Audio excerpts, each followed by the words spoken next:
Bismillahirrahmanirrahim. Assalamualaikum warahmatullahi wabarakatuh.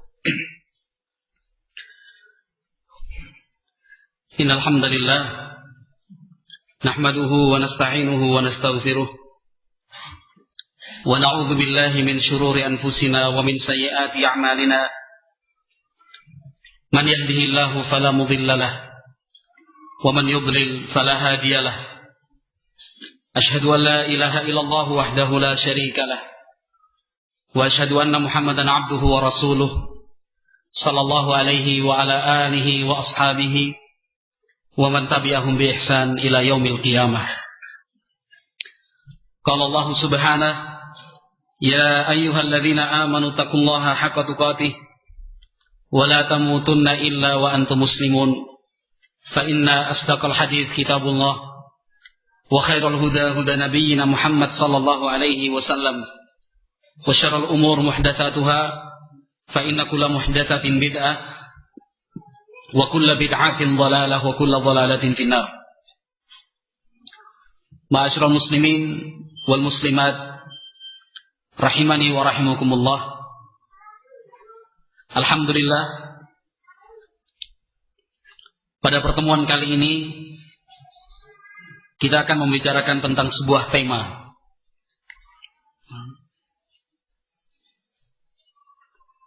yang terkait dengan keimanan kita bil umur al-ghaibiyah, hal-hal yang terkait dengan ilmu ghaib. Hal-hal yang terkait dengan ilmu ghaib. Sebagai umat Islam, maka salah satu sifat dan ciri mereka adalah yu'minuna bil ghaib. Mereka beriman dengan perkara-perkara yang sifatnya ghaib. Keimanan dan keyakinan tersebut telah ditentukan dan dibatasi oleh syariat. Semua diterangkan batasan-batasannya di dalam Al-Quran. Juga telah dijelaskan batasan-batasannya oleh Rasulullah sallallahu alaihi wasallam. Tidak semua yang dikatakan gaib atau ilmu gaib, tidak semua yang dikatakan gaib atau ilmu gaib itu kemudian bisa dipercaya. Tetapi tetap itu semua perkara-perkara gaib harus berada di dalam batasan syariat. Harus sesuai dengan batasan syariat. Sebagai contoh misalnya sesuatu yang bersifat gaib namun telah keluar dari batasan-batasan tersebut adalah praktek-praktek yang dilakukan oleh para dukun dan paranormal.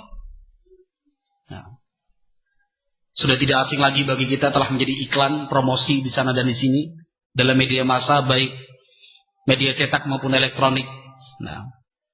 Para tabib atau yang disebut dengan ahli hikmah, tabib dan ahli hikmah, ahli kebatinan, atau yang memiliki kuasa di alam gaib, bisa membantu menyembuhkan penyakit-penyakit ini dan itu sebagai jalur alternatif. Ini semua ikhwati fillah, ma'asyiral muslimin, barakallahu fikum, termasuk hal-hal yang bersifat ghaibiyah dan telah keluar dari jalur yang diterangkan oleh Allah dan Rasulnya alaihi salatu wassalam. Hanya dengan mengirim nama, tempat tanggal lahir, kemudian beberapa helai rambut dimasukkan ke dalam amplop, dikirimkan ke alamat,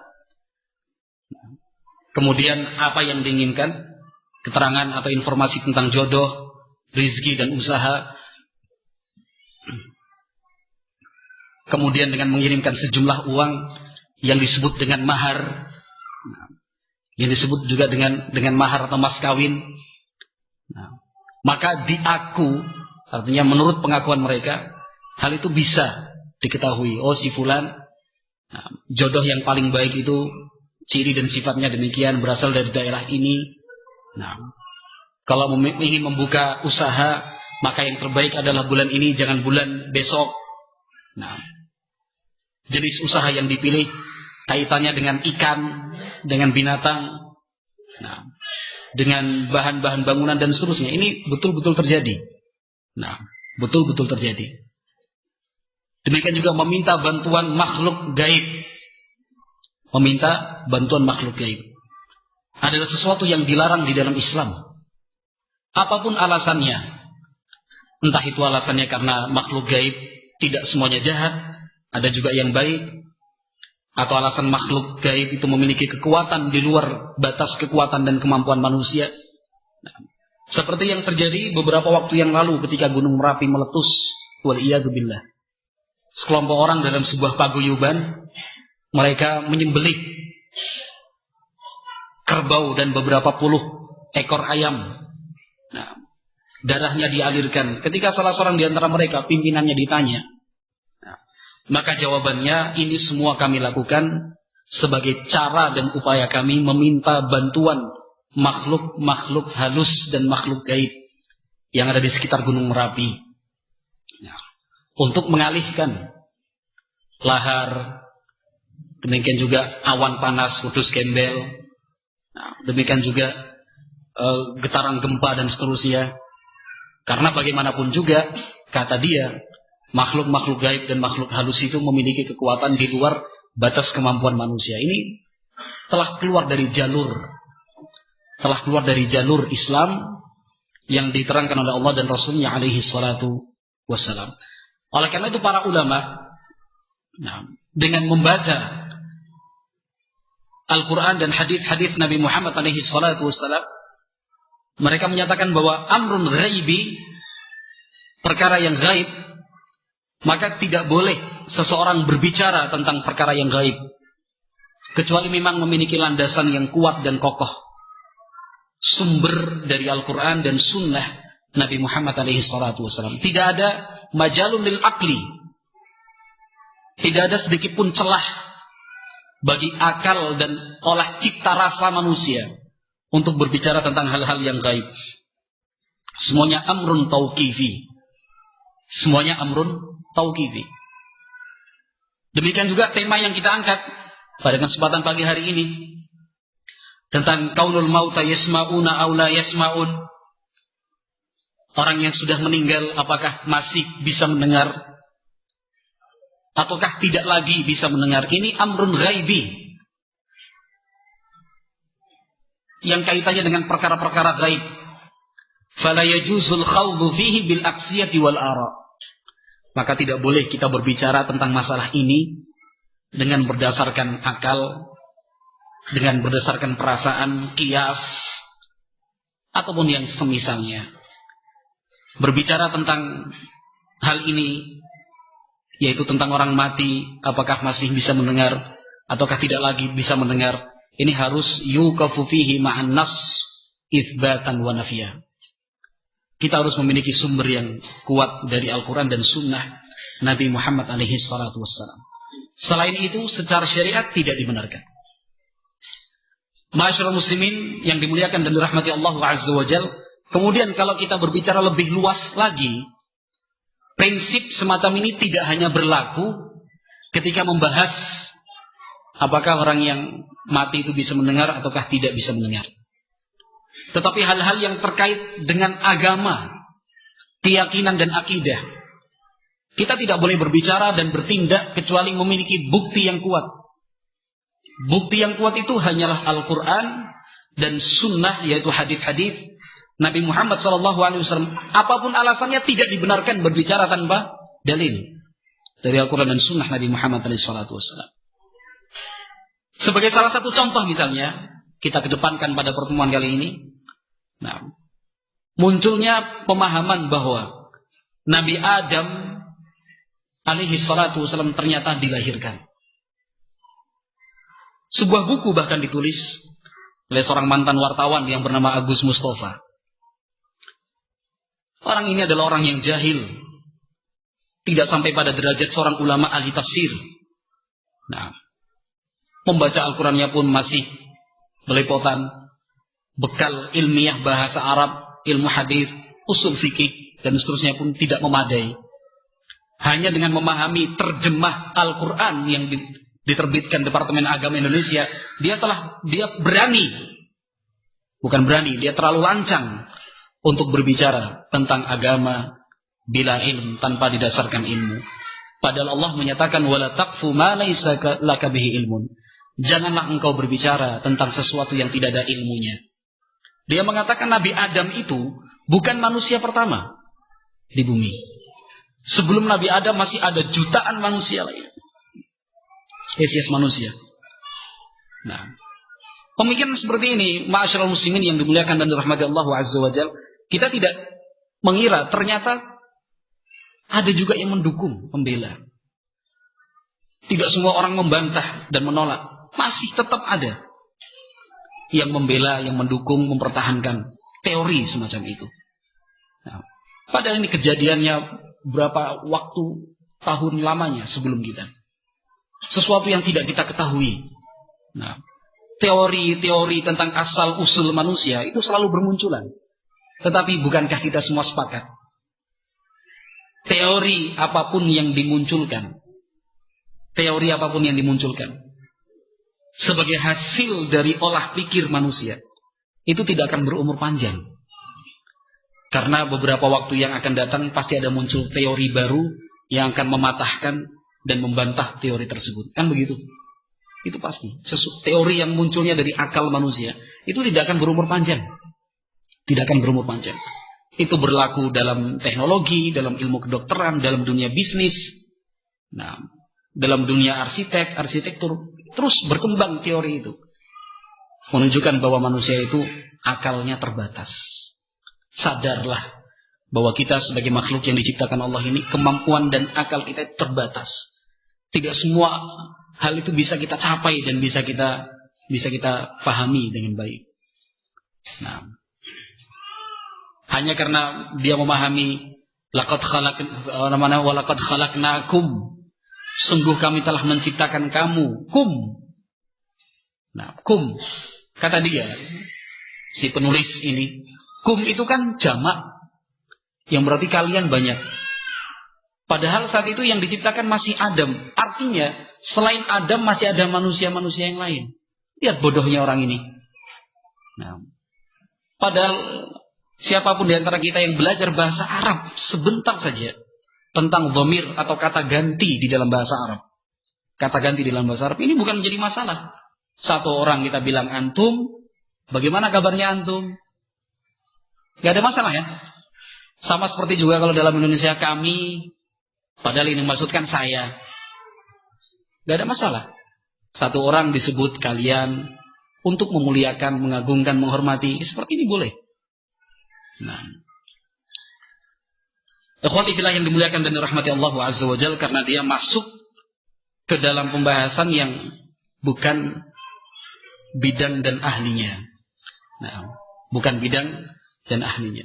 Kita sebagai umat Islam yakin bahwa Nabi Adam alaihi salatu wasallam adalah manusia pertama yang diciptakan Allah Azza wa Jalla. Nabi Adam alaihi salatu wasallam adalah Abul Bashar.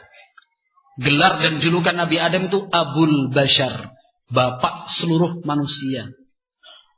Bapak seluruh manusia. Ini salah satu contoh kecil atau contoh sederhana untuk membuktikan bahwa berbicara tentang hal-hal yang gaib, nah, lebih luas lagi berbicara tentang agama, itu harus diserahkan kepada orang yang memang memiliki landasan kuat dan kokoh, yaitu pendapat yang dibangun dan bersumber dari Al-Quran dan sunnah Nabi Muhammad alaihi salatu wasallam. Nah, ma'asyiral muslimin yang dimuliakan dan dirahmati Allah Azza wa Jalla. Nah, kemudian apakah orang mati masih bisa mendengar kita? Apakah tidak lagi bisa mendengar kita?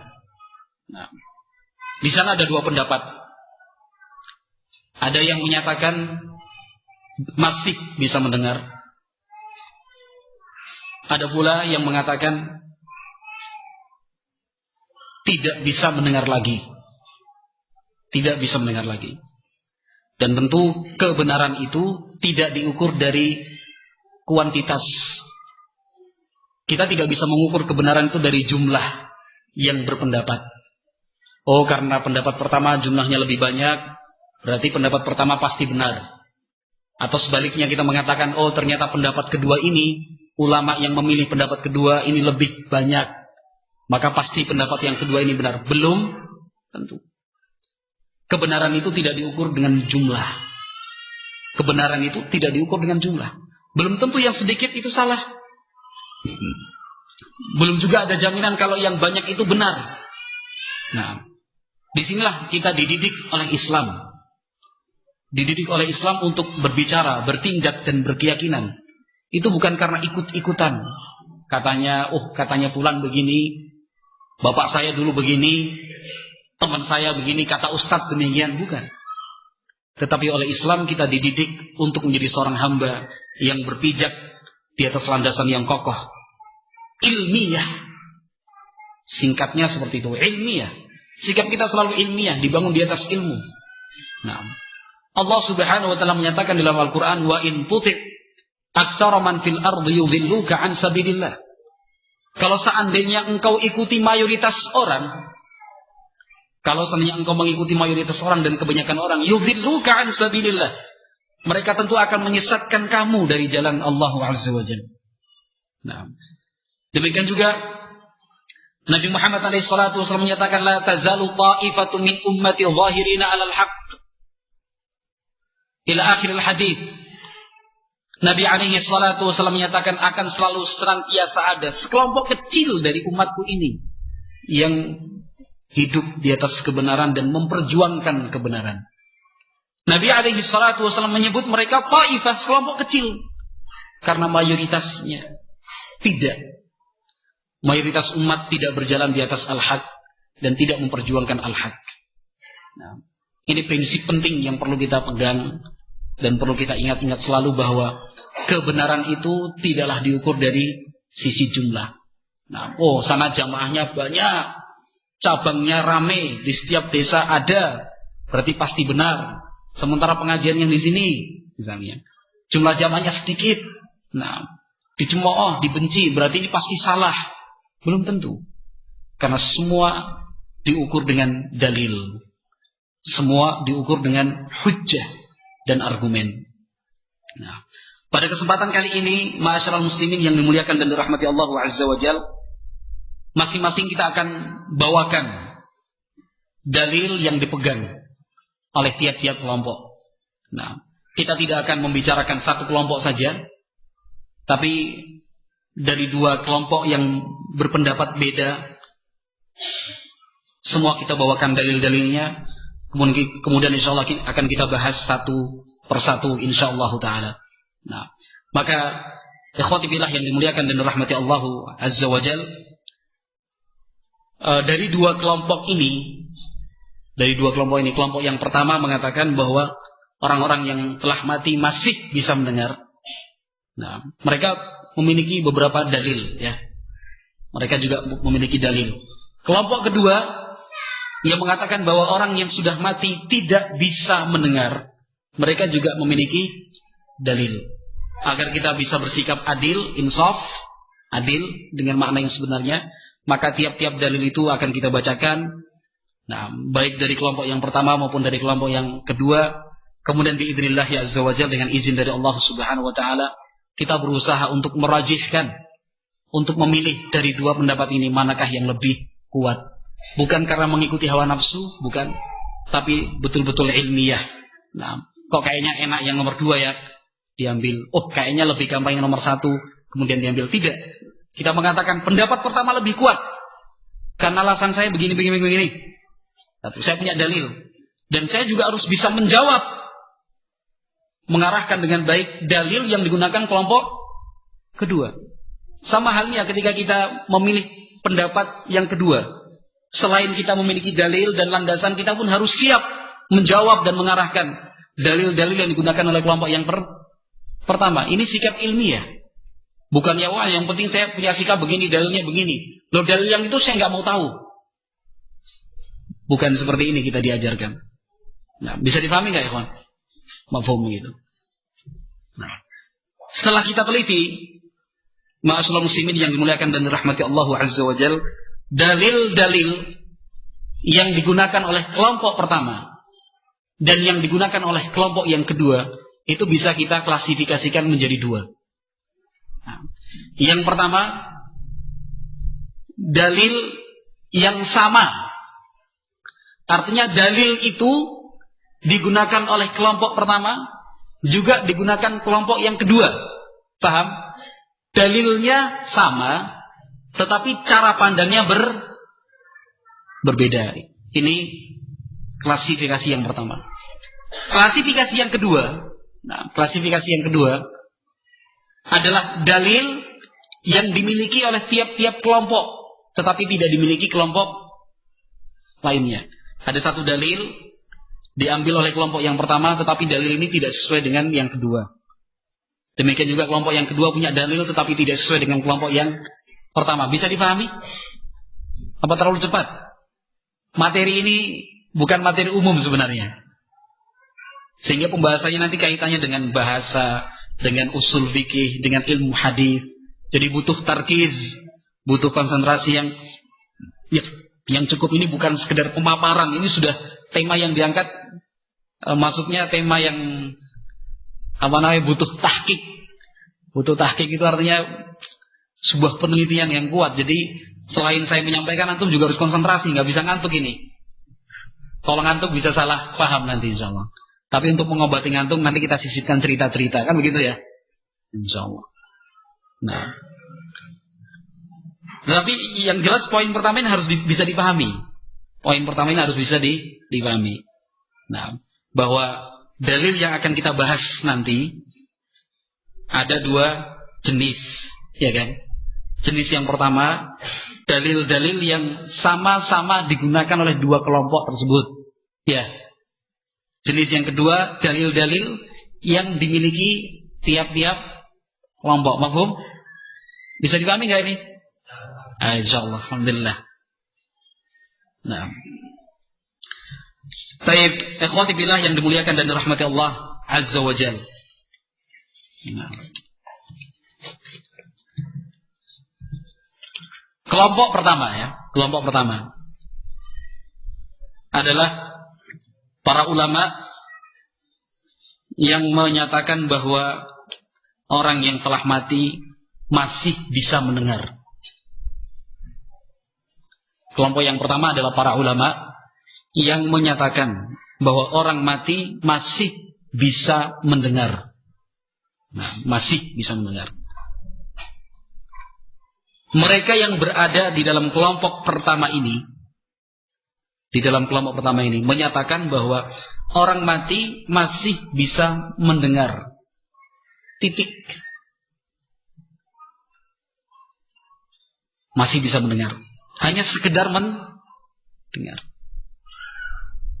Mereka, kelompok yang pertama ini mengatakan orang mati tidak bisa menjawab, tidak bisa mengabulkan, tidak bisa memenuhi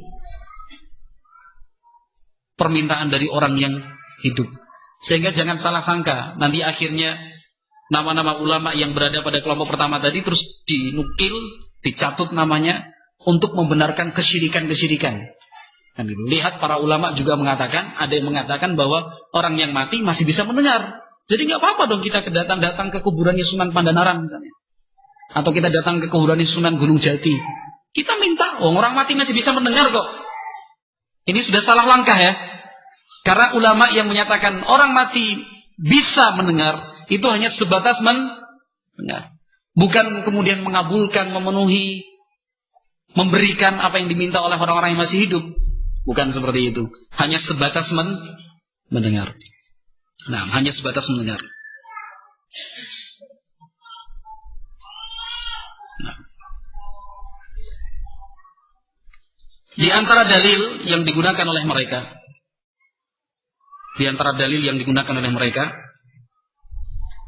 adalah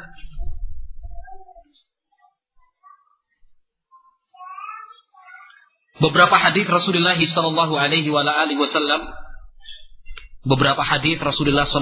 wasallam, yang menyatakan bahwa orang mati yang sudah terkubur itu masih bisa mendengar. Nah,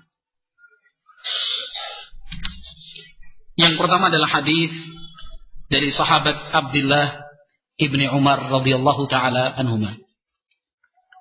Dalil pertama untuk kelompok yang pertama adalah hadis Abdullah bin Umar radhiyallahu taala anhuma. Qala waqafa an-nabiy sallallahu alaihi wasallam ala qalibi badrin. Faqala hal wajadtum ma wa'ada rabbukum haqqan? Thumma qala innahum al-an yasma'una ma aqul. فذكر لعائشة فقالت إنما قال النبي صلى الله عليه وسلم إنهم الآن لا يعلمون أن الذي كنت أقول لهم هو الحق ثم قرأت إنك لا تسمع الموتى حتى قرأت الآية. Nah, yang pertama adalah hadis yang datang dari beberapa sahabat. Dari hadis Ibnu Umar, hadis Abu Talhah dan beberapa sahabat lainnya tentang peristiwa pada perang Badar, sumur Badar. Nah, ketika terjadi perang Badar, maka kaum musyrikin berhasil dikalahkan oleh umat Islam. Tidak sedikit tokoh dan komandan perang dari kaum Quraisy, orang-orang kafir saat itu terbunuh dalam perang Badar. Tidak sedikit. Bahkan disebutkan sampai 24. Nah, 24 komandan perang dari orang-orang musyrikin terbunuh dalam perang Badar. Maka Nabi Muhammad alaihi salatu wassalam memerintahkan agar mereka, orang-orang yang terbunuh dari kalangan musyrikin, orang-orang kafir ini, dikumpulkan menjadi satu, kemudian dibuang ke salah satu sumur di sumur Badar saat itu. Nah, dalam keadaan terhina, tapi kemudian ditutup. Nah, kemudian tanah itu ditutup, dibuang tanpa ada penghormatan sama sekali. Ada tanah, semacam tanah berlubang yang cukup luas dan lebar, dibuang begitu saja. Kemudian ditutup dengan tanah. Pada masa itu, tanda kemenangan sebuah pasukan ditunjukkan dan dibuktikan dengan membuat perkemahan selama 3 hari 3 malam berturut-turut di tempat terjadinya pertempuran itu. Nah, itu baru dikatakan sebagai seorang pemenang dalam aturan keprajuritan zaman jahiliyah. Misalnya suku A berperang dengan suku B. Ya, suku A berperang dengan suku B di sebuah tempat, katakan lapangan luas. Ternyata suku A berhasil memukul mundur suku B. Suku B lari. Suku A akan dikatakan sebagai pemenang jika setelah pertempuran itu selesai mereka membuat kemah di tempat pertempuran itu selama berapa hari? 3 hari 3 malam. Menunjukkan bahwa kita benar-benar menang. Kita benar-benar menang 3 hari 3 malam. Dan itu dilakukan oleh Nabi Muhammad alaihi salatu wassalam dalam peristiwa perang Badar. Ketika orang-orang musyrikin berhasil dipukul mundur, mereka kembali ke Mekah dalam keadaan kalah. Nabi Muhammad alaihi salatu wassalam membuat kemah bersama para sahabatnya saat itu di Badar selama 3 hari 3 malam. Selama 3 hari 3 malam. Sebagai tanda bahwa umat Islam memang benar-benar sebagai pemenang. Nah, dari sisi inilah sebagian ulama sejarah mengatakan bahwa umat Islam dalam perang Uhud itu bukan pihak yang kalah. Dalam perang Uhud, umat Islam bukan pihak yang kalah. Kenapa? Dalam perang Uhud, setelah selesai pasukan berpisah, nah, orang-orang musyrikin mereka segera mundur kembali ke kota Mekah. Sementara umat Islam justru mengejar keesokan harinya. Yang membuat orang-orang musyrikin kemudian membuang perbekalannya, alat-alatnya, barang-barangnya untuk mempercepat gerak. Barang-barang itulah yang kemudian diambil oleh umat Islam, pasukan yang menyusul mereka. Meskipun secara jumlah prajurit yang terbunuh dan terluka serta tertawan, umat Islam jauh lebih besar korbannya daripada orang-orang musyrikin, orang-orang kafir saat itu. Ini kalau dilihat dari sisi jumlah korban. Tetapi kalau dalam aturan perang dan keprajuritan yang berlaku saat itu, umat Islam belum dikatakan sebagai pihak yang kalah. Belum bisa dikatakan sebagai pihak yang kalah. Karena setelah perang Uhud selesai, orang musyrikin justru lari, bukannya membuat kemah selama 3 hari 3 malam, tetapi mereka malah mundur kembali ke kota Mekah, itu pun dalam posisi dikejar oleh pasukan Islam. Nah, ma'asyiral muslimin yang dimuliakan dan dirahmati Allah Azza wa Jalla, setelah 3 hari 3 malam, Nabi Muhammad alaihi salatu wasallam dan para sahabatnya mendirikan kemah-kemah sebagai tanda mereka adalah pemenang. Maka Nabi Muhammad alaihi salatu wasallam memerintahkan, amara bi rahilatihi fashadda 'alaiha rahlaha. Nabi memerintahkan agar hewan tunggangannya disiapkan karena beliau memutuskan untuk pulang kembali ke Madinah. Sudah cukup 3 hari 3 malam. Nah, setelah semua pasukan siap untuk berangkat pulang kembali ke kota Madinah, ternyata Nabi alaihi salatu wasallam masya wattaba'ahu ashabuhu. Nabi Muhammad alaihi salatu wasallam berjalan diikuti para sahabatnya. Nah, kata para sahabat melihat Nabi berjalan, ma nara yantaliqu illa li ba'dhi hajatihi. Nabi ini berjalan pasti ada sesuatu, pasti ada kepentingan dan keperluannya. Diikuti oleh sekelompok sahabat. Ternyata Nabi alaihi salatu wasallam berjalan ke arah sumur tempat ditimbunnya tokoh-tokoh Quraisy yang tewas terbunuh dalam perang Badar. Kemudian Nabi alaihi salatu wasallam berdiri memanggil nama mereka satu persatu. Ya fulan ibna fulan wa ya fulan ibna fulan. Nama orang-orang yang telah tertimbun di situ dipanggil satu-satu oleh Nabi Muhammad alaihi salatu wassalam. Nah, dipanggil oleh Nabi alaihi salatu wassalam. Wa fulan bin fulan, fulan bin fulan, sampai lengkap 24 orang namanya dipanggil Nabi alaihi salatu wassalam. Nah, kata Nabi alaihi salatu wassalam, ayasurrukum annakum ata'tumullaha wa rasulah. Nah, seharusnya kalian gembira. Ini Nabi berbicara di hadapan para sahabatnya, ditujukan kepada tokoh-tokoh Quraisy yang telah tewas dan tertimbun di dalam tanah itu, di salah satu sumur di daerah Badar. Fa inna qad wajadna ma wa'adana rabbuna haqqan fa hal wajadtum ma wa'ada rabbukum haqqan? Kata Nabi, kami umat Islam sudah merasakan bahwa janji dari Allah itu benar. Kemenangan untuk orang-orang yang beriman. Kata Nabi yang ditujukan kepada mereka, orang-orang yang sudah mati ini, fahal wajadtum ma wa'ada rabbukum haqqan? Apakah kalian merasakan janji-janji dari Tuhan yang kalian sembah dulu memang benar? Nah, ucapan ini disampaikan Nabi alaihi salatu wasallam ditujukan untuk siapa ya kawan? Ditujukan untuk siapa? Orang-orang yang sudah mati. Orang-orang yang sudah mati.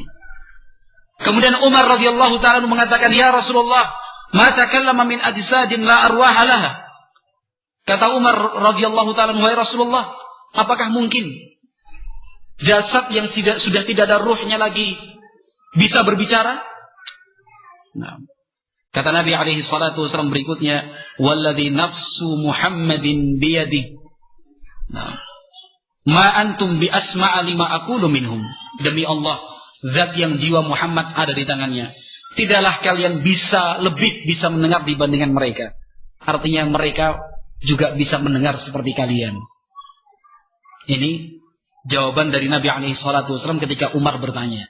Nabi menjawab, mereka pun bisa mendengar seperti atau sebagaimana kalian mendengar ucapanku tadi. Nah, kata Qatadah rahimahullah, salah satu perawi dari hadis ini mengatakan, ahyahumullahu lahu hatta asma'ahum tawbiqan wa tasghiran wa nikmatan wa hasratan wa nadama. Allah hidupkan kembali mereka saat itu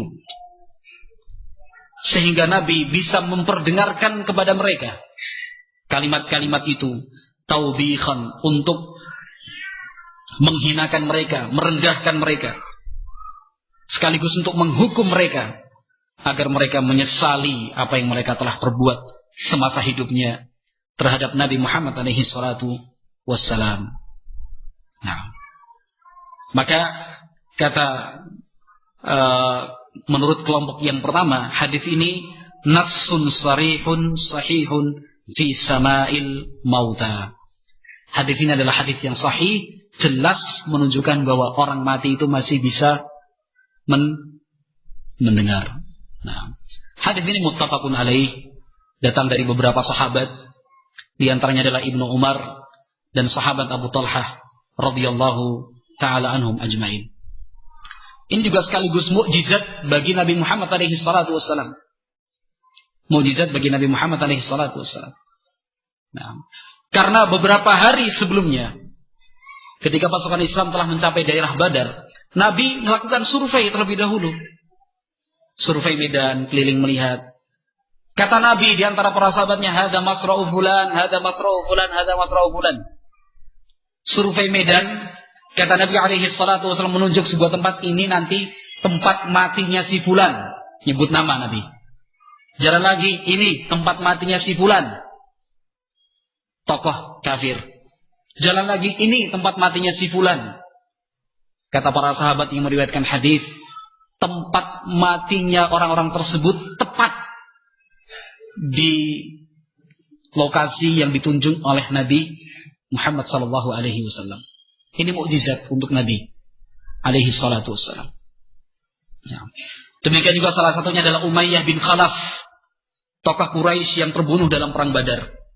Nah, ketika salah seorang sahabat Nabi melakukan umrah di kota Mekah. Nah, dia singgah di rumah Umayyah bin Khalaf. Itu Sa'ad bin Mu'adz radhiyallahu ta'ala anhu. Singgah di rumahnya Umayyah bin Khalaf. Sahabat sebenarnya, tapi Sa'ad bin Mu'adz muslim, sahabat. Sementara Umayyah bin Khalaf masih dalam keadaan kafir. Nah, sejak sebelum Islam datang, mereka berdua sudah berteman erat. Kalau Umayyah bin Khalaf lewat Madinah, pasti singgah di rumahnya Sa'ad. Tapi kalau Sa'ad berangkat ke Mekah, pasti singgah dan istirahatnya di rumah Umayyah. Nah, maka saat itu Sa'ad mengatakan, aku ingin umroh. Aku ingin umroh. Nah, kata Umayyah, nantilah tunggu kalau sudah agak sepi. Biar orang-orang tidak melihat. Setelah agak sepi, dirasa sepi, Sa'ad bin Mu'adz melakukan tawaf umroh. Dalam keadaan tawaf itu ternyata Abu Jahal mengatakan, siapa orang ini berani tawaf? Dari mana dia? Nah, kemudian Sa'ad bin Mu'adz menjawab pernyataan dari Abu Jahal. Siapa yang melarang? Tapi dengan suara yang lantang. Umayyah bin Khalaf, temannya, padahal dia juga tokoh Quraisy yang kafir. Jangan angkat suaramu kepada dia. Dia ini pemimpin Quraisy. Kata Sa'ad bin Mu'adz, jangan, nggak boleh. Tetap saya akan melakukan tawaf. Saya tidak akan berhenti dari tawaf. Padahal Abu Jahal melarang. Nah, Abu Jahal melarang. Sampai akhirnya terjadi perdebatan antara Sa'ad bin Mu'adz, sahabat Nabi, dengan Abu Jahal, tokoh kekafiran dari Quraisy. Umayyah bin Khalaf bingung. Membela mana ini temannya, tamunya, yang satu adalah pemimpinnya dari kalangan Quraisy. Sampai akhirnya terucap dari kata-kata Sa'ad bin Mu'adz, wahai Umayyah bin Khalaf, sungguh aku pernah mendengar Muhammad sallallahu alaihi wasallam mengatakan dia akan membunuhmu dalam sebuah pertempuran. Gemeter Umayyah bin Khalaf mendengar berita itu. Gemetar, kenapa gemetar? Karena dia yakin bahwa setiap yang diucapkan Muhammad pasti benar. Lihat kesombongan. Kesombongan itu menghalangi orang untuk beriman. Kesombongan itu menghalangi orang untuk tunduk kepada Allah dan Rasulnya alaihi salatu wassalam. Dia yakin bahwa suatu saat dia pasti akan mati di tangan Muhammad. Tetapi kenapa dia tidak beriman? Kan begitu pertanyaannya. Gemetar Umayyah bin Khalaf mendengar kata-kata seperti itu. Pulang ke rumah, Umayyah bin Khalaf cerita kepada istrinya, wahai istriku, apakah engkau mendengar dan mengetahui apa yang diucapkan sahabatku dari Yathrib itu? Dari kota Madinah maksudnya. Kata istrinya, apa yang dia ucapkan? Kata Umayyah bin Khalaf, dia pernah mendengar bahwa Muhammad katanya akan membunuh saya. Kata istrinya, yang dikatakan Muhammad pasti benar. Itu pun masih dalam keadaan kafir, subhanallah. La haula wala quwwata illa billah. Hidayah ya, di tangan Allah. Sebenarnya sudah yakin nih, benar. Muhammad itu nggak mungkin dusta, ya kan? Muhammad itu pasti jujur. Muhammad itu orang yang terpercaya, amanah. Tapi karena kesombongan, takut kalau nanti ikut Muhammad masuk Islam, pangkat dan kedudukannya hilang. Karena memang pada saat itu yang mengikuti Nabi Muhammad mayoritas berasal dari kalangan rendahan dan bawahan. Para budak, orang-orang miskin, itu mayoritasnya. Bukan seorang pemimpin, bukan dari kalangan bangsawan. Khawatir kalau ikut Nabi Muhammad beriman dengan beliau sallallahu alaihi wasallam, kedudukan dan jabatan itu akan hilang. Nah, ketika terjadi perang Badar, pasukan Quraisy mau berangkat, Umayyah bin Khalaf juga siap-siap berangkat. Umayyah bin Khalaf juga siap-siap berangkat. Peralatan, perlengkapan senjata. Istrinya menegur Umayyah, apakah engkau lupa apa yang dikatakan temanmu dari Yathrib itu? Baru Umayyah kaget. Oh iya, betul. Bayangkan, dia sebenarnya kan beriman ya. Beriman itu artinya mempercayai apa yang diucapkan Nabi Muhammad SAW. Akhirnya dia batalkan keinginan itu. Ya sudah, kalau gitu nggak usah, nggak jadi berangkat. Takut betul-betul nanti akhirnya dibunuh oleh Nabi Muhammad. Ternyata ketidaksertaan Umayyah bin Khalaf terdengar oleh pimpinan-pimpinan Quraisy yang lain. Didatengin rumahnya sambil membawa make up perempuan, dupa, gitu. Tokoh-tokoh Quraisy datang, termasuk Abu Jahal. Nih, pakai saja banci kamu itu. Bahasanya begitu, bencong, penakut. Sana, bersolek saja beriak seperti perempuan. Laki-laki itu kan petarung, berani berperang, bertempur. Gengsi, mosok dibilang banci ya. Wah, masa bilang banci? Enggak. Begitu. Akhirnya berangkat. Padahal dia yakin Muhammad pasti membunuhnya. Berangkat itu sudah dengan keyakinan pasti mati. Dia percaya apa yang dikatakan Nabi Muhammad SAW. Ternyata benar. Dalam perang Badar, Nabi Muhammad lah yang membunuh Umayyah bin Khalaf dengan sebuah tombak pendek. Tepat di arah dada Umayyah bin Khalaf. Padahal sudah pakai baju-baju besi, perlengkapan. Ini mukjizat yang ditunjukkan Allah Azza wa Jalla dalam perang Badar. Asyahid, ma'asyiral muslimin yang dimuliakan dan dirahmati Allah Azza wa Jalla, ini dalil pertama yaitu hadis Ibnu Umar dan hadis Abu Talhah untuk kelompok yang pertama yang menyatakan bahwa orang mati masih bisa mendengar. Nah, menurut kelompok yang kedua, kelompok kedua itu apa ya, kawan? Yang menyatakan bahwa orang mati tidak bisa mendengar. Kata kelompok yang kedua, loh, hadis ini justru menunjukkan bahwa orang mati tidak bisa mendengar. Justru hadis ini, butuh konsentrasi ya. Justru hadis ini menunjukkan bahwa orang mati tidak bisa mendengar lagi. Dari mana? Yang pertama, kata mereka, karena saat Nabi Muhammad sallallahu alaihi wasallam, saat Nabi Muhammad alaihi salatu wassalam berbicara kepada orang-orang Quraisy yang terkubur saat itu, langsung Umar menegur. Tadi kan ceritanya begitu. Umar kan menegur, ya Rasulullah, Anda berbicara dengan mereka. Mereka sudah mati. Hanya jasad tanpa ruh. Apa dasar Umar Ibn Khattab menegur? Kalau bukan berasal dari bimbingan dan pendidikan dari Nabi Muhammad SAW sebelumnya, bahwa memang orang mati itu tidak bisa mendengar. Bisa dipahami ya? Hah? Diulangi ya? Gitu, diulangi. Iya. Ini panitia yang memilih tema. Nah. Baik. Nabi Muhammad alaihi salatu wasalam berbicara kepada orang-orang yang sudah mati tadi. Kan begitu. Ketika Nabi berbicara, menyampaikan, apakah kalian telah merasakan janji-janji dari Tuhan kalian itu benar?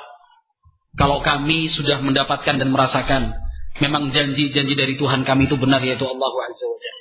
Ini kan Nabi berbicara dengan mereka yang sudah terkubur. Saat itu segera langsung, seketika itu juga Umar bicara.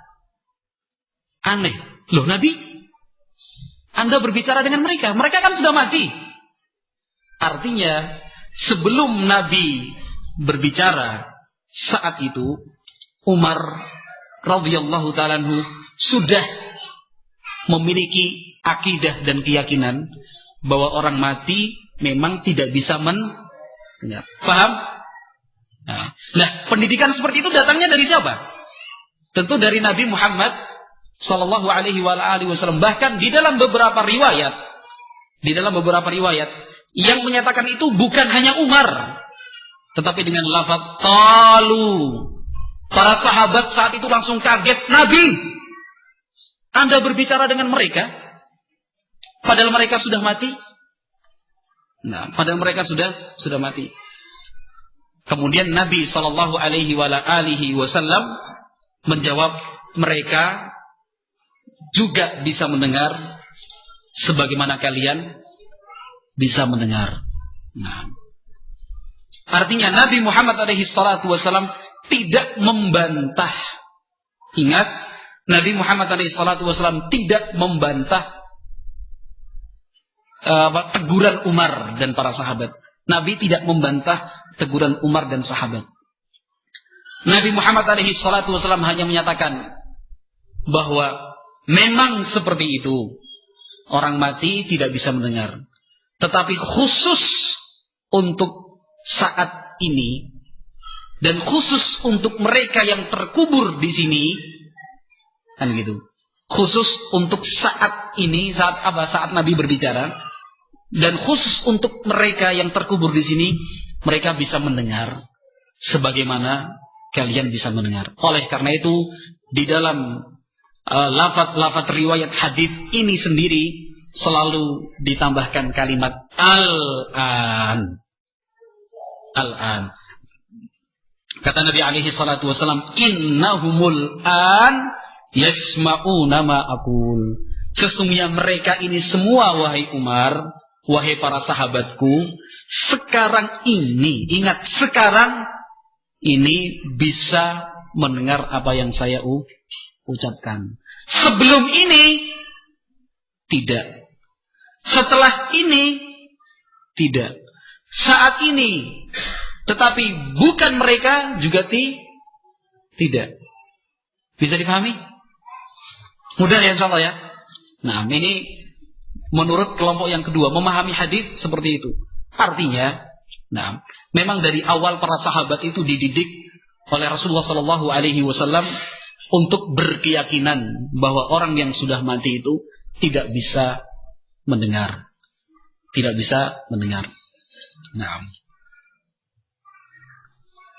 Kemudian ikhwati fillah ma'asyiral muslimin yang dimuliakan dan dirahmati Allah Subhanahu wa taala, sehingga para ulama memasukkan peristiwa ini sebagai mukjizat lin Nabi sallallahu alaihi wasallam. Salah satunya seorang ulama besar yang bernama Al-Khatib At-Tibrizi. Al-Khatib At-Tibrizi rahimahullahu taala di dalam bab Al-Mu'jizat dari kitab Al-Mishkah, beliau memasukkan peristiwa ini sebagai mukjizat untuk Nabi Muhammad SAW. Wa kharqun lil adati, sesuatu yang terjadi di luar kebiasaan dan di luar keumuman, bahwa orang mati itu bisa mendengar. Nah, ikhwati billah yang dimuliakan dan dirahmati Allah Azza wa Jalla. Nah, kemudian dalil berikutnya yang disampaikan oleh kelompok yang pertama. Nah, dalil berikutnya yang disampaikan oleh kelompok yang pertama untuk menyatakan bahwa orang yang sudah mati itu masih bisa mendengar adalah hadis Rasulullah sallallahu alaihi wasallam dari sahabat Anas Ibnu Malik radhiyallahu taala anhu. Hadis Anas Ibnu Malik radhiyallahu taala anhu yang diriwayatkan oleh Imam Bukhari rahimahullahu taala, demikian juga Imam Muslim rahimahullahu taala. Nah. Kata Anas Ibnu Malik anin Nabi sallallahu alaihi wasallam, dari Nabi Muhammad alaihi salatu wasallam, beliau bersabda, Nabi Muhammad alaihi salatu wasallam beliau bersabda, innal abda idza wubi'a fi qabrihi wa tawalla anhu ashabuhu wa innahu la yasma'u qar'ani 'alihim atahu malakani fayuqidanihi fayaqulani ma kunta taqulu fi hadzal rajul Muhammad sallallahu alaihi wasallam fayaqulu asyhadu annahu abdullah wa rasuluh fayuqal unzur ila maq'adika minan nar abdalakallahu bihi maq'adan fil jannah al-hadits. Nah, dalil kedua yang digunakan oleh kelompok pertama untuk menyatakan bahwa orang yang mati masih bisa mendengar adalah hadis Anas ibnu Malik radhiyallahu ta'ala anhu, kata Nabi alaihi salatu wassalam, innal abda, sesungguhnya hamba, idza wudi'a fi qabrihi, kalau sudah diletakkan di dalam kuburnya,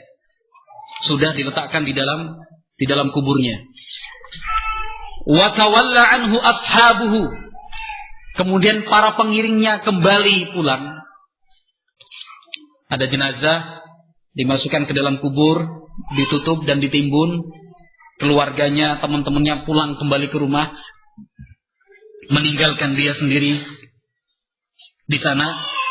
Kata Nabi sallallahu alaihi wasallam, wa innahu la yasma'u qur'ani alihim, bahwa si mayit itu masih bisa mendengar derap langkah sandal dan sepatu mereka. Ini Nabi Muhammad SAW yang menyatakannya dalam riwayat Bukhari. Nah, wa innahu la yasma'u qur'ani alihim, orang yang sudah meninggal tadi, yang sudah dikubur, itu masih bisa mendengar derap langkah sandal atau sepatu yang dipakai. Kalau kita di bawah tanah ditimbun, orang berjalan di atas kan terdengar suaranya jalan ya. Nah, kata Nabi alaihi salatu wasallam, orang yang sudah meninggal pun seperti itu. Kata Nabi berikutnya, atahu malakani fayu'idanihi, kemudian datanglah dua malaikat yang duduk di sampingnya, kemudian bertanya, nah, ma kunta taqulu fi hadzal rajuli Muhammadin sallallahu alaihi wasallam, apa yang kamu katakan dulu tentang orang ini, yaitu Muhammad sallallahu alaihi wasallam? Nah, fayaqulu asyhadu annahu abdullahi wa rasuluh, saya bersaksi bahwa dia, yaitu Muhammad, adalah hamba Allah dan Rasul Allah azza wa jalla. Fayuqal undur ila maq'adika minan nar abdalakallahu bihi maq'adan fil jannah. Kemudian dikatakan kepada si mayit itu, mayit yang beriman dan meyakini bahwa Muhammad adalah hamba dan utusan Allah, lihatlah tempatmu di neraka, Allah telah menggantikannya untukmu dengan tempat di dalam surga. Karena ternyata di dalam kubur dia bisa menjawab pertanyaan malaikat tentang siapa nabimu, yaitu Nabi Muhammad sallallahu alaihi wasallam. Nah, ini dalil mereka.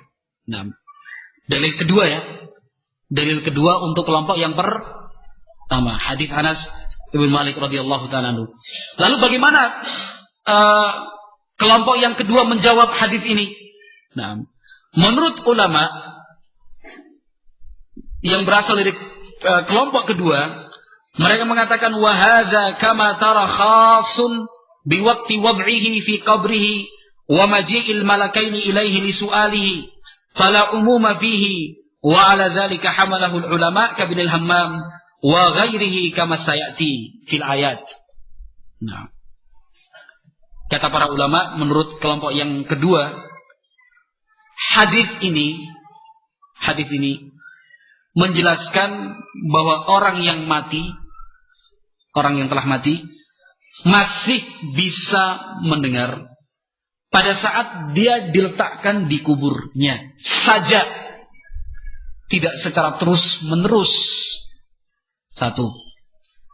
Kemudian zahir hadis Nabi alaihi salatu wasallam ini, zahir hadis Nabi sallallahu alaihi wasallam ini menunjukkan bahwa yang bisa didengar oleh si mayit hanyalah derap langkah sandal dan sepatu orang-orang. Begitu. Bisa dipahami? Nah, sementara menurut pendapat yang pertama, nah, jangankan omongan orang, sandal saja bisa didengar kok. Kan begitu? Suara sandal saja bisa didengar, lebih-lebih ucapan orang. Bukankah lebih tepat lagi untuk bisa didengar orang yang mayit? Kita kembali ke muqaddimah yang telah disebutkan di awal. Berbicara masalah ini adalah amrun apa? Perkara yang gaib. Dalam masalah ini qiyas. Ini kan namanya qiyas. Ini namanya qiyas. Kalau dalam usul fikih namanya qiyas aulawi. Qiyas aulawi itu yang ini saja diperintahkan, berarti yang lebih dari ini lebih diperintahkan.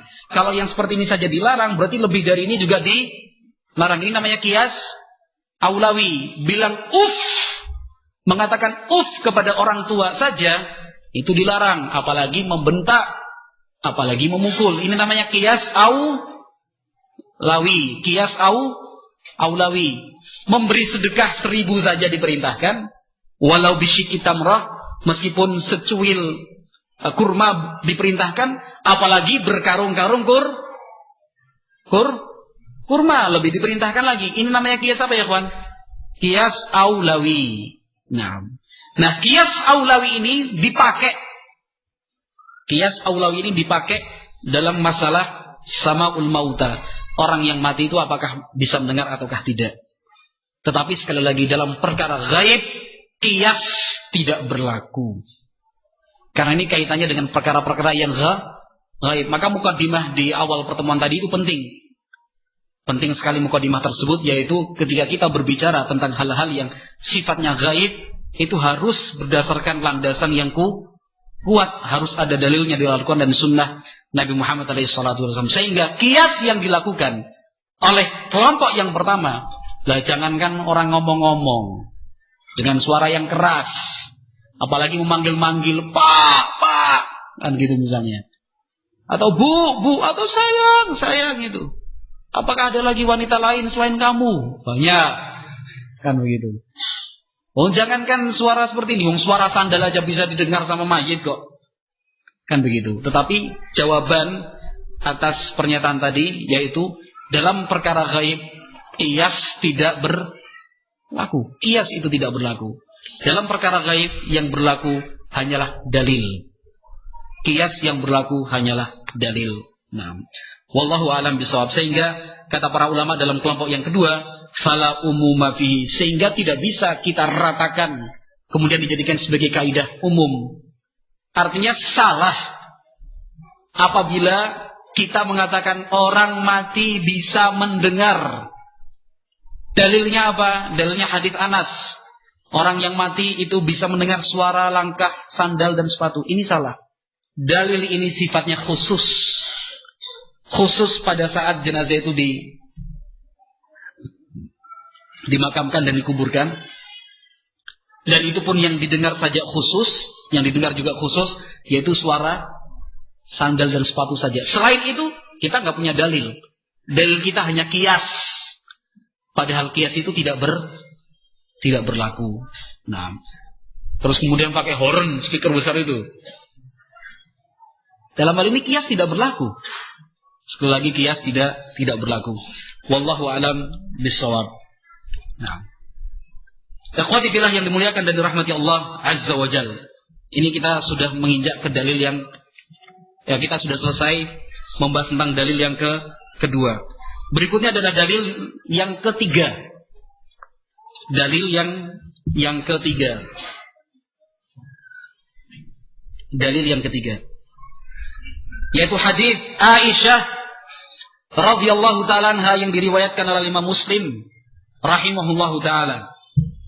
Nah, hadis yang diriwayatkan oleh Imam Muslim rahimahullahu taala dari Aisyah radhiyallahu taala anha.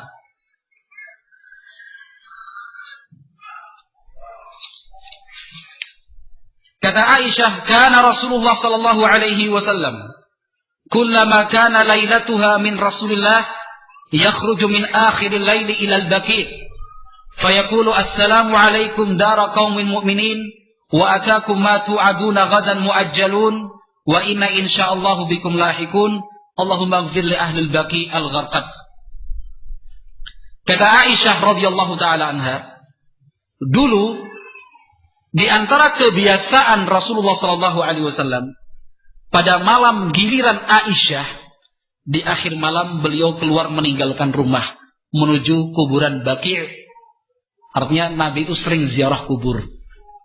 Nah, sering ziarah kubur, yaitu ke Baqi'. Jaraknya tidak terlalu jauh antara rumah Nabi sallallahu alaihi wasallam sampai Baqi', tidak terlalu jauh. Hanya beberapa ratus meter saja. Katakan 100 atau sampai 150 meter. Itu jarak antara rumah Nabi, yaitu rumah Aisyah, sampai Baqi'. Nah, di akhir malam Nabi sering keluar rumah menuju Baqi. Sesampainya di sana Nabi alaihi salatu wasallam menyatakan doa Assalamualaikum dara qaumin mu'minin. Assalamualaikum. Nabi mengucapkan salam. Dara qaumin mu'minin, tempat tinggal orang-orang yang beriman. Wa atakum ma tu'aduna ghadan, besok apa yang telah dijanjikan untuk kalian itu akan datang. Muajjalun, tetapi tidak sekarang, nanti. Wa inna insyaallahu bikum lahiqun, dan sesungguhnya kami insyaallah akan menyusul kalian juga. Allahumma ighfir li ahli al-Baqi'il Gharqad. Ya Allah, berikanlah ampun untuk mereka yang dimakamkan di kuburan Baqi'il Gharqad. Nah, menurut ulama pada kelompok yang pertama, nah, melalui hadis ini hadis sahih diriwayatkan Imam Muslim rahimahullahu taala dari Aisyah radhiyallahu taala anha. Nah, kata mereka, wa khitabuhu sallallahu alaihi wasallam li ahli al-qubur biqaulihi assalamu alaikum wa qauluhu wa inna insyaallahu bikum lahiqun wa nahu dzalik yadullu dalalatan wadihatan ala annahum yasma'una salamahu li'annahum law kanu la yasma'una salamahu wa kalamahu lakana khitabuhu lahum min jinsi khitabil ma'dum wa la shakka anna dzalika laysa min sya'nil uqala famin al-ba'id jiddan suduruhum minhu sallallahu alaihi wasallam. Lihat bagaimana mereka memahami hadis ini. Kita perhatikan baik-baik. Kata mereka, Nabi Muhammad alaihi salatu wasallam mengucapkan salam. Ya, Assalamualaikum dara qaumin mu'minin. Nabi mengucapkan salam untuk mereka.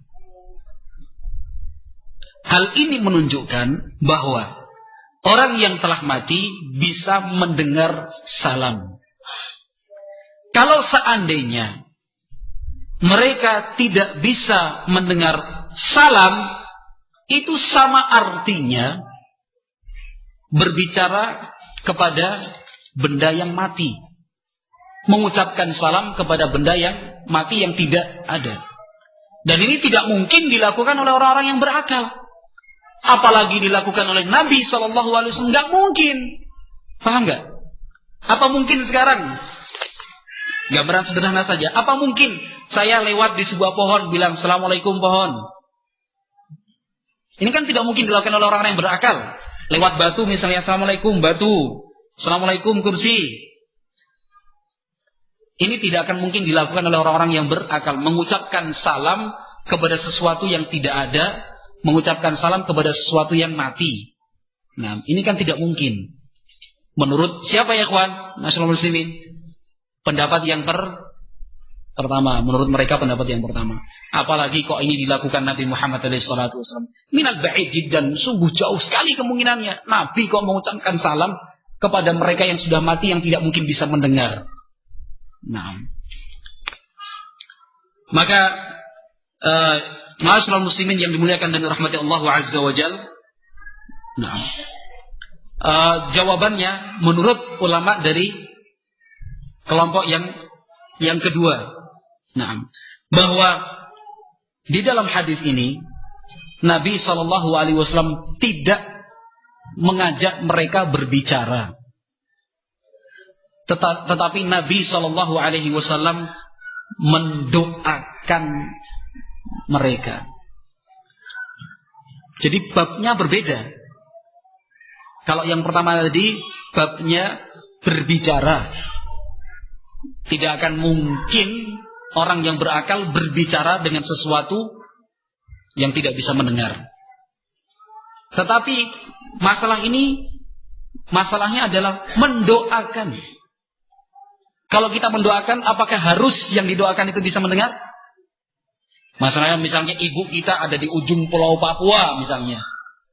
Kita mendoakan, ya Allah, mudah-mudahan ibu saya diberi keselamatan. Nah, ya Allah, mudah-mudahan ini dan itu ibu saya ini. Apakah harus ibu kita mendengar? Kan tidak harus kita mendoakan. Nah, hadis Aisyah radhiyallahu taala anha ini menurut ulama dari kelompok yang kedua,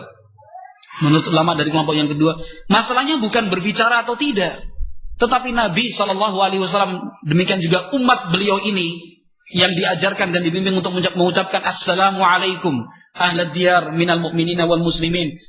Baik. Fa inna insyaallahu bikum lahikun. Ini bukan kalimat untuk berbicara dan mengajak berbicara. Tetapi kalimat-kalimat doa yang artinya semoga Allah memberi keselamatan buat kalian. Kaum mukminin, kaum muslimin, penghuni tempat ini, yaitu kubur. Sesungguhnya kami akan menyusul kalian juga. InsyaAllah ta'ala. Nah, ini dilakukan oleh Nabi Muhammad alaihi salatu wassalam. Sehingga na'am barakallahu fikum, dalil yang keberapa ya kawan? Dalil yang ketiga dari hadis Aisyah radhiyallahu taala anha tadi telah terjawab menurut pendapat dari kelompok yang kedua. Nah, bahwa yang dimaksud bukannya Nabi mengajak berbicara atau kita mengajak berbicara ketika mengucapkan doa Assalamualaikum ya ahlad diyar, tetapi yang dimaksud adalah kita mengucapkan doa. Nah, ikhwati billah ma'asyiral muslimin yang dimuliakan dan dirahmati Allah Azza wa Jalla. Nah, mereka juga mengatakan, nah, menurut kelompok yang pertama, nah, cukup sebagai bukti bahwa orang yang telah mati masih bisa mendengar. Cukup sebagai bukti bahwa orang yang mati masih bisa mendengar. Kunjungan kita ke kubur dinamakan dengan ziarah. Dinamakan ziarah. Karena kunjungan itu tidak akan mungkin dikatakan ziarah. Namanya kunjungan itu tidak akan diistilahkan dengan ziarah. Kecuali kalau yang dikunjungi mengetahui. Masih kaitannya dengan hadis Aisyah radhiyallahu taala anha tadi, Assalamualaikum ya ahlad diyar minal muslimina wal muslimin fa inna insyaallah bikum lahiqun. Ini masih menurut pendapat mereka. Nah, bahkan yang menyebutkan ini adalah Imam Ibnul Qayyim Al-Jauziyah rahimahullahu taala. Nah, maka pernyataan tadi bisa dijawab. Saya ulangi kembali. Apa buktinya? Kalau orang yang sudah dikubur masih bisa mendengar dan mengetahui apa yang diucapkan oleh orang yang mengunjunginya. Kata mereka, alasannya karena ketika kita mengunjungi kubur itu dinamakan ziarah. Padahal dikatakan ziarah itu jika yang kita kunjungi mengetahui. Kalau yang kita kunjungi tidak tahu kedatangan kita, bukan ziarah namanya. Ya kalau bahasa kita misalnya inspeksi mendadak, kan begitu. Namanya ziarah ya kita harus memberitahu dulu sebelumnya. Demikian juga yang akan kita datangi, yang akan kita kunjungi juga tahu kalau kita memang akan datang dan telah datang ke tempat dia. Maka ini ikhwati fillah yang dimuliakan dan dirahmati Allah Azza wa Jalla adalah dalil secara pemahaman dari hadis Aisyah radhiyallahu taala anha. Pernyataan ini bisa dijawab. Yang pertama dengan membaca hadis sahih. Hadis yang masyhur. Umat Islam sangat mengenali hadis ini. Yaitu anna Nabiya sallallahu alaihi wasallam kana yazurul baita fil haji wa annahu kana wa huwa fil madinati yazuru Quba raqiban wa masyian. Titik. Nabi Muhammad alaihi salatu wasallam dulu senang berziarah ke bait, yaitu Ka'bah, Baitul Haram. Apakah kita mengatakan bahwa Baitullah, Ka'bah itu mengetahui, mendengar Nabi alaihi salatu wasallam keliling tawaf? Demikian juga kita umat Islam yang datang ziarah ke Ka'bah, ziarah ke Masjidil Haram. Apakah kemudian kita katakan bahwa Ka'bah dan Masjidil Haram tahu kedatangan kita? Demikian juga Nabi alaihi salatu wasallam senang ziarah ke Masjid Quba. Setiap Sabtu pagi Nabi Muhammad alaihi salatu wasallam ziarah ke Quba. Kadang berjalan kaki dari rumah, kadang menggunakan kendaraan. Apakah kemudian kita katakan Nabi waktu ziarah ke Masjid Quba mengetahui dan merasakan kedatangan Nabi sallallahu alaihi wasallam? Maka kesimpulannya ziarah itu tetap dikatakan ziarah meskipun yang dikunjungi, yang diziarahi tidak mengetahui, tidak merasakan dan tidak mendengar apa yang dilakukan oleh orang yang menziarahinya. Bisa dipahami? Nah, ini namanya al-akhdhu war-rad. Kalau misalnya mau ditulis sebuah buku nanti sistemnya tanya jawab, kan begitu. Nah begini, jawabannya begini, pertanyaan begini, jawabannya begini, pertanyaan begini, jawabannya begini. Nah, cuman kita dalam kesempatan siang ini adalah dalam bentuk pemaparan. Nah, kemudian salam pun demikian. Aisyah radhiyallahu taala meriwayatkan bahwa Nabi alaihi salatu wasallam mengucapkan doa apa ya, kawan? Assalamu alaikum. Padahal mengucapkan salam itu haruslah menurut pendapat yang pertama itu harus didengar dan diketahui oleh orang yang mengucapkan salam. Kalau seandainya kita mengucapkan salam kepada orang yang tidak mengetahui, yang tidak mendengar, apa gunanya salam? Kan begitu. Apa gunanya kita mengucapkan assalamualaikum kepada orang-orang yang sudah mati padahal mereka tidak bisa mendengar? Itu menurut pendapat yang pertama. Menurut pendapat yang kedua, anggapan itu kurang tepat. Karena Nabi Muhammad alaihi salatu wassalam mengajarkan untuk umat Islam sejak zaman sahabat hingga sekarang di dalam bertasyahud ketika salat. Bacaan kita apa, ikhwan, ketika tasyahud? Assalamu alaika ayyuhan nabiyyu wa rahmatullahi wabarakatuh.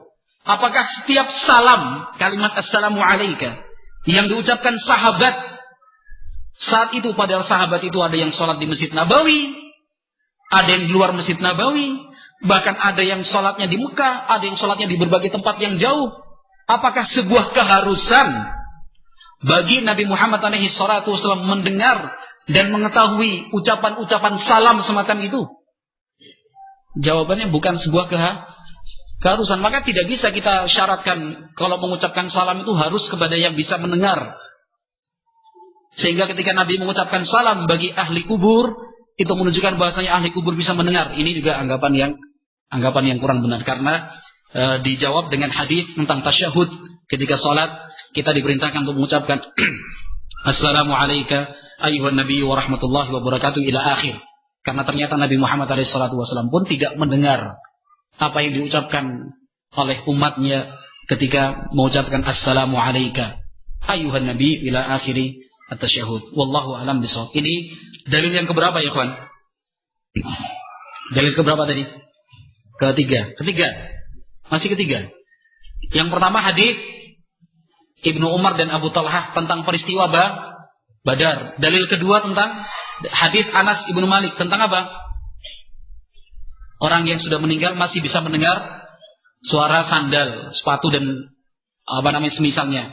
Yang ketiga adalah doa ketika ziarah kubur, assalamu alaikum ahla diyar minal muslimin wal muslimin ila akhiri al-hadits. Dalil yang keempat adalah hadis dari Nabi Muhammad alaihi salatu wassalam. Beberapa hadis, salah satunya adalah dari sahabat Abu Hurairah radhiyallahu taala anhu. Nah, kata Rasulullah sallallahu alaihi wasallam, "Ma min rajulin yamurru biqabri ar-rajuli alladhi kana ya'rifuhu fid dunya fayusallimu alaihi illa raddallahu alaihi ruhahu hatta yarudda alaihi salam." Hatta yarudda alaihi salam. Nah. Kata Rasulullah sallallahu alaihi wasallam, tidaklah seseorang melewati kubur temannya yang semasa hidupnya dia kenal dengan baik, lalu dia ucapkan salam untuk temannya yang sudah meninggal. Kata Nabi, illa raddallahu alaihi ruhah, kecuali pasti Allah akan mengembalikan ruh orang itu hatta yarudda alaihi salam, sehingga dia bisa menjawab salam temannya. Bisa dipahami? Bisa enggak? Jadi misalnya hadis ini maknanya kalau seseorang lewat sebuah kubur atau datang ke sebuah kubur, padahal yang dikubur itu adalah teman atau yang kita kenal selama dia hidup, kita mengucapkan assalamu alayka ahla diyar. Menurut hadis ini, pada saat kita ucapkan salam, Allah akan kembalikan ruh orang yang meninggal tadi untuk menjawab salam kita. Mafhum? Untuk menjawab salam kita. Hadis ini jelas menunjukkan bahwa orang yang sudah mati masih bisa mendengar, bahkan jawab salam. Nah, bagaimana menurut pendapat ulama yang pada kelompok yang kedua? Mereka mengatakan hadis ini ternyata lemah. Hadis ini ternyata lemah. Asal mengatakan lemah, tidak. Mereka bisa membuktikan secara ilmiah bahwa memang hadis ini dhaif, hadis ini lemah. Nah, pertama, hadis ini bukan diucapkan oleh Nabi Muhammad SAW. Yang benar bukan ucapan Nabi, tetapi adalah ucapan Abu Hurairah radhiyallahu ta'ala. Selain itu, fa innahu munqati'un wa dhaif. Selain itu, ucapan yang diriwayatkan dari Abu Hurairah ini munqati', mata rantai riwayatnya terputus, tidak bersambung. Nah, demikian juga wa dhaif, demikian juga sanad hadis ini lemah, dhaif. Padahal kalau dalam ilmu mustalah hadis, kalau sebuah sanad itu munqati, putus, hadisnya dhaif. Karena kita tidak tahu orang yang terputus ini siapa dia keadaannya. Nah, misalnya kalau kita bercerita, ada kejadian tadi di di Jalan Slamet Riyadi, Kota Surakarta. Kamu dengar dari mana? Dari si A. Si A dengar dari mana? Si C. Kan gitu. Loh, si A dan si C kan nggak pernah ketemu. Kapan ketemunya si A sampai sekarang masih di Solo, si C sudah di Matesi, kan begitu misalnya, nggak pernah ketemu. Berarti ada orang lain sebagai penghubung antara A dan C, yaitu si B. Namun si B tidak disebutkan, langsung dari A ke C. Ini gambaran munqati', gambaran terputus sanadnya. Nah, kata para ulama hadis, amal inqita'u fali anna Zaid bin Aslam lam yasma' minhu kama qala Ibnu Ma'in. Dikatakan terputus mata rantai riwayat ini karena Zaid ibnu Aslam tidak pernah mendengar riwayat hadis dari Abu Hurairah radhiyallahu ta'ala anhu. Adapun dikatakan dhaif karena di dalam sanadnya terdapat seorang perawi yang bernama Al-Jauhari. Al-Jauhari pakai alif lam, Muhammad Al-Jauhari. Nah, kata Imam Abu Dawud rahimahullahu ta'ala, dhaif lam aktub anhu syai'an qat. Kata Imam Abu Dawud, Al-Jauhari ini adalah perawi yang lemah. Tidak ada satupun hadis yang aku tulis darinya.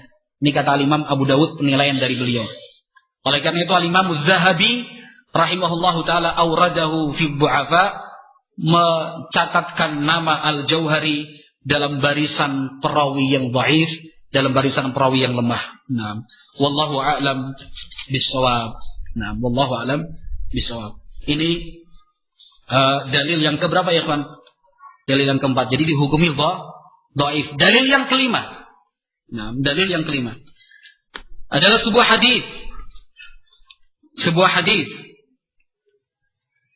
yang diriwayatkan oleh Al-Imam Abu Dawud rahimahullahu taala. Al-Imam Abu Dawud rahimahullahu taala dari sahabat Utsman ibnu Affan radhiyallahu taala anhu. Kata Utsman, kana Rasulullah sallallahu alaihi wasallam idza faragha min dafnil mayyit waqafa alaihi wa qala istaghfiru li akhikum was'alu lahu at-tathbit fa innahu al-ana yus'alu. Kata Utsman, dulu kebiasaan Rasulullah sallallahu alaihi wasallam kalau sudah selesai proses pemakaman jenazah, waqafa alaihi, beliau berdiri di samping kubur. Beliau berdiri di samping kubur. Setelah itu beliau bersabda, istaghfiru li akhikum. Mintakanlah ampun untuk saudara kalian. Was'alu lahu tathbit, dan mohonkanlah kepada Allah agar dia kokoh, kuat di dalam menjawab pertanyaan-pertanyaan malaikat. Fa innahul an yus'al. Karena sungguh dia sekarang ini yus'al, sedang ditanya. Sedang ditanya. Nah, mereka mengatakan hadis ini menunjukkan bahwa orang yang mati masih bisa mendengar. Tapi oleh para ulama dari kelompok yang kedua mengatakan tidak mesti menunjukkan makna tersebut. Karena ini adalah perintah dari Nabi SAW, mohonkan ampun untuk dia. Apakah ada keharusan kita memohonkan ampun kepada untuk seseorang dan orang itu juga mendengar permintaan kita? Kan boleh. Allahumma ighfir Allahumma ighfirli wali. Ya, padahal kedua orang tua kita sudah meninggal. Ya Allah, berikanlah ampunan untukku dan untuk kedua orang tuaku. Tidak mesti kita memintakan ampun untuk seseorang, orang yang kita mohonkan ampun tersebut kemudian mendengar itu belum tentu. Seperti was'alulahu tatsbit, sama juga mintakan kepada Allah agar orang ini mendapatkan istiqomah. Tidak perlu kita mendoakan orang untuk tetap istiqomah kemudian orang itu mendengar apa yang kita ucapkan. Tidak harus. Kita punya seorang teman, seorang kawan yang jauh dari kita, di tempat terpencil, jauh dari kajian-kajian Islam, kita mendoakan, ya Allah, berikanlah sabat, berikanlah istiqomah untuk temanku yang ada di sana. Tidak harus orang tersebut mendengar secara langsung apa yang kita ucapkan. Lebih-lebih lagi Nabi alaihi salatu wasallam menyatakan, fa innahul an yus'al, sesungguhnya dia saat ini sedang ditanya. Saat ini dia sedang ditanya. Wallahu a'lam bishawab. Itu dalil yang ke berapa ya, kawan? Dalil yang kelima. Nah, ini dalil-dalil yang disebutkan oleh para ulama dari kelompok yang pertama. Nah, dari kelompok yang pertama. Nah, kemudian yang berikutnya adalah dalil-dalil dan semua bisa dijawab. 5 dalil tadi itu bisa dijawab oleh kelompok kedua. Sekarang kita membahas dalil-dalil dari kelompok yang kedua untuk menunjukkan bahwa orang yang telah meninggal dunia itu tidak bisa mendengar lagi. Nah, dalil yang pertama adalah firman Allah Subhanahu wa taala di dalam surat Fatir. Di dalam surat Fatir ayat 22. Allah Subhanahu wa taala berfirman, "Wa ma anta bimusmi'in man fil kubur." Surat Fatir ayat 22. "Wa ma anta bimusmi'in man fil kubur." Engkau tidak akan mampu membuat orang yang ada di kubur itu bisa mendengar. Ini ayat Allah Azza wa Jalla, surat Fatir ayat 22. Wa ma anta bimusmi'in man fil kubur. Engkau wahai Muhammad tidak akan mampu membuat orang yang sudah dikubur itu bisa mendengar. Dalil berikutnya, surat An-Naml ayat 80. Surat An-Naml ayat 80. Demikian juga surat Ar-Rum ayat 52 karena ayatnya sama. An-Naml 80 dan Ar-Rum 52 itu ayatnya sama. Bunyi ayat tersebut, firman Allah Azza wa Jalla, "Innaka la tusmi'ul mauta wa la tusmi'us summad du'a idza wallaw mudbirin." Allah Azza wa Jalla menyatakan, "Innaka la tusmi'ul mauta." Sesungguhnya engkau itu tidak bisa membuat orang-orang yang mati bisa mendengar. Allah menyatakan, innaka la tusmi'ul mauta. Sesungguhnya engkau tidak akan mampu membuat orang-orang yang sudah mati itu bisa mendengar. Artinya dari beberapa ayat ini, menurut ulama di kelompok yang kedua, menunjukkan bahwa orang yang sudah dikubur, orang yang sudah mati, itu tidak akan mungkin bisa mendengar lagi dengan ayat-ayat tersebut. Lalu, kelompok pertama menjawab bahwa yang dimaksud dengan orang yang telah dikubur, yang dimaksud dengan orang yang telah mati, bukan orang-orang yang benar-benar mati dan dikubur, bukan. Tetapi yang dimaksud dengan ayat ini adalah orang-orang kafir. Allah menyerupakan orang kafir itu seperti orang yang mati. Allah menyerupakan orang kafir dengan orang yang sudah di alam kubur, yang sudah dikubur. Orang kafir itu kalau kita beri nasihat, kita sampaikan ayat, kita sampaikan hadis Nabi alaihi salatu wassalam, nah, mereka tidak mampu mendengar menurut pemahaman ulama di kelompok yang pertama. Seandainya pun mereka bisa mendengar, kita bacakan ayat Al-Quran, mereka juga dengar, kita bacakan hadis Nabi alaihi salatu wassalam, bisa mendengar. Kata ulama dari kelompok yang pertama, memang mereka bisa mendengar, tetapi tidak bermanfaat, tidak membuat mereka beriman, tidak membuat mereka kemudian ikut dengan ajaran Nabi Muhammad alaihi salatu wasallam. Dan mayoritas ulama, bahkan hampir-hampir tidak ada perbedaan pendapat di antara mereka. Mayoritas ulama, bahkan hampir-hampir tidak ada perbedaan pendapat di antara mereka bahwa yang dimaksud dengan man fil kubur, engkau tidak bisa membuat orang yang dikubur mendengar. Penafsiran dari orang yang dikubur adalah orang-orang kafir. Demikian juga firman Allah Azza wa Jalla, innaka la tusmi'ul mauta, sesungguhnya engkau tidak akan mungkin bisa membuat orang yang telah mati mendengar.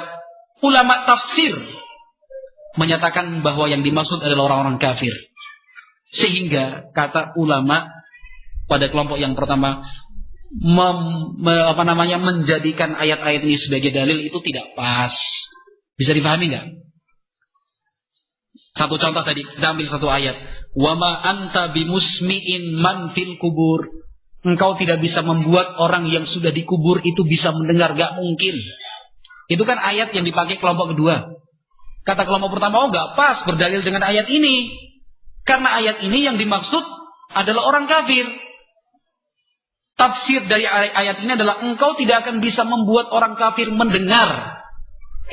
Kemudian mereka beriman dan tunduk dengan ayat-ayat itu nggak mungkin. Nah, penafsiran ini adalah penafsiran dari mayoritas ulama tafsir. Penafsiran dari mayoritas ulama tafsir. Nah, kemudian menurut ulama pada kelompok yang kedua, iya benar. Memang seperti itu penafsiran dari mayoritas ulama. Memang seperti itu penafsiran dari mayoritas ulama. Tetapi tidak menutup kemungkinan. Bahkan itulah yang sesungguhnya dan hakikatnya. Mengapa Allah menyerupakan orang kafir dengan orang yang sudah mati? Kan begitu maksudnya. Paham gak? Allah menyerupakan orang kafir itu dengan orang yang sudah dikubur. Allah menyerupakan orang kafir itu dengan orang yang sudah mati. Berarti kan ada sisi kesamaannya antara orang kafir dengan orang yang mati. Betul-betul mati. Mati dengan arti yang sesungguhnya. Kesamaannya apa? Sama-sama tidak bisa mendengar. Nah, ini kalau dalam istilah bahasa balaghah, ini namanya tasbih musyabbah bihi dan musyabbah alaih. Nah, yang dijadikan sebagai perumpamaan itu adalah orang yang mati. Yang diserupakan siapa? Orang-orang kafir. Sisi kesamaannya tidak bisa mendengar. Memang ayat ini tentang mereka yang diserupakan. Tetapi bukan menafikan, bukannya meniadakan dan menutup kemungkinan bahwa orang yang mati sesungguhnya itu juga tidak bisa mendengar. Seperti ini contohnya. Saya mengatakan, misalnya Zaid seperti singa, kan gitu. Dalam hal apa? Keberanian, kan gitu. Zaid seperti singa dalam hal keberanian. Apakah kemudian tertutup kemungkinan singa itu berani? Justru menunjukkan bahwa singa itu lebih berani lagi daripada Zaid. Bisa dipahami gak? Zaid seperti singa. Sisi kesamaannya keberanian. Artinya keberanian itu ada pada Zaid, juga ada pada singa. Bahkan asalnya keberanian itu ada pada singa. Sehingga Zaid keberaniannya disamakan dengan keberanian si singa. Seperti juga orang mati, orang kafir. Orang kafir disamakan dengan orang yang sudah mati. Sisi kesamaannya tidak bisa mendengar. Artinya tidak bisa mendengar ini sebenarnya sifat siapa? Orang yang sudah mati. Orang yang sudah mati. Sementara orang kafir itu hanya diserupakan saja. Bisa dipahami? Dan pemahaman ini disebutkan juga oleh ulama tafsir. Meskipun tidak mayoritas. Maka tadi di muqaddimah sudah kita sebutkan. Kebenaran itu kebenaran itu tidak diukur dengan jumlah. Ini mayoritas, ini minoritas, ini banyak, ini sedikit. Apalagi ulama yang mayoritas, yang jumlahnya banyak, yang menyatakan bahwa yang dimaksud orang mati adalah orang kafir, itu tidak menutup kemungkinan makna yang kedua tadi. Nah, salah satu ulama tafsir yang menyebutkan hal itu adalah Imam Al-Qurtubi rahimahullahu ta'ala. Nah, di antara ulama yang menyatakan makna tadi bahwa ayat tersebut wa ma anta bimusmi'in man fil kubur. Demikian juga firman Allah, innaka la tusmi'ul mauta, juga bermakna engkau tidak akan bisa membuat orang yang dikubur itu bisa mendengar, betul-betul yang dikubur mati. Nah, makna seperti ini juga disebutkan para ulama. Di antara ulama tersebut adalah Al-Imam Al-Qurtubi rahimahullahu ta'ala. Demikian juga Al-Imam Ibnu Jarir rahimahullahu ta'ala, Al-Imam Abdu bin Humaid rahimahullah, Al-Imam Ibnul Mundir, Ibnu Abi Hatim. Demikian juga seorang tokoh ulama dari kalangan tabi'in yang bernama Qatadah rahimahullahu ta'ala. Penafsiran semacam ini maksudnya menggunakan ayat-ayat tadi, wa ma anta bimusmi'in man fil kubur, dengan innaka la tusmi'ul mauta, menggunakan ayat-ayat ini untuk menyatakan bahwa orang yang sudah meninggal tidak bisa mendengar, itu pun dilakukan oleh para sahabat. Di antaranya adalah Aisyah radhiyallahu ta'ala anha. Aisyah berdalil dengan ayat innaka la tusmi'ul mauta untuk menyatakan orang yang sudah mati tidak bisa mendengar. Umar ibn al-Khattab radhiyallahu ta'ala anhu juga menggunakan ayat ini. Umar memahami ayat-ayat ini. Umar memahami ayat-ayat ini bahwa orang yang sudah meninggal itu tidak bisa mendengar lagi. Dalam peristiwa Badar yang sudah kita sebutkan pada hadis pertama tadi, beberapa riwayat menyebutkan bahwa Umar ibn Khattab radhiyallahu ta'ala anhu, bahwasanya Umar radhiyallahu ta'ala anhu, berdalil dengan ayat tersebut dan disampaikan kepada Nabi Muhammad alaihi salatu wassalam. Disampaikan kepada Nabi Muhammad alaihi salatu wassalam.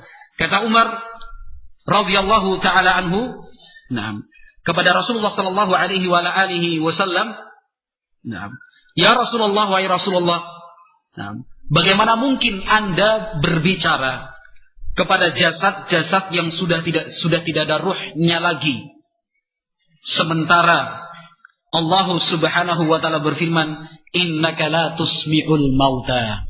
Sesungguhnya engkau ya Muhammad tidak akan bisa membuat orang yang sudah mati itu bisa mendengar. Sehingga dalil yang digunakan oleh kelompok pertama, kelompok kedua, dalil yang digunakan kelompok kedua dengan ayat-ayat tadi untuk menyatakan bahwa orang yang sudah meninggal tidak bisa mendengar itu pendalilan yang tepat. Sementara penafsiran ulama kelompok pertama ini tidak bertabrakan, tidak menafikan penafsiran yang kedua. Apalagi penafsiran yang kedua ini ditafsirkan sebelumnya oleh Aisyah radhiyallahu ta'ala anha dan Umar bin Khattab radhiyallahu ta'ala anhum ajma'in. Wallahu a'lam bissawab. Itu dalil yang keberapa ya, Fan? Yang pertama. Meskipun bisa dijawab oleh ulama di kelompok pertama, tetapi oleh ulama di kelompok kedua masih dijawab lagi.